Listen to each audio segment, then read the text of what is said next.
এবারের বিপিএলের জন্য সবকিছু নতুনভাবে রূপান্তরিত করবে বাংলাদেশ ক্রিকেট বোর্ড। তবে বিপিএল শুরুর আগেই এবার ধারাভাষ্যকার প্রেজেন্টেশন নিয়ে মুখ খুলেছে বিসিবি। এর আগে বিপিএলগুলোতে বিদেশি ধারাভাষ্যকার থাকলেও ছিল না পাকিস্তানের রমিজ রাজা, ওয়াসিম আকরাম, হার্ষা ভোগলে। এবার তাদেরকেই অফার দিয়েছে বিসিবি।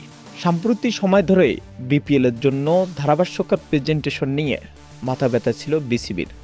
এক সূত্রে জানা গিয়েছে, আসন্ন বিপিএলের জন্য ধারাভাষ্যকার প্রেজেন্টেশনে কাজ করবে পাকিস্তানের রমিজ রাজা ও ওয়াসিম আকরাম। আপাতত এই দুই ধারাভাষ্যকারকে বসাতে চায় বিসিবি। এছাড়াও দেশি ধারাভাষ্যকার তো থাকছেই। মোট কথায় এবারের বিপিএল চমৎকার করতে বিসিবি সবকিছুই ঠিকঠাক করছে। তো প্রিয় দর্শক, আপনাদের কি মনে হয়, আসলে কি এবারের বিপিএল অন্য বিপিএলের চেয়ে চমৎকার হবে? জানিয়ে দিবেন ভিডিওর কমেন্ট বক্সে।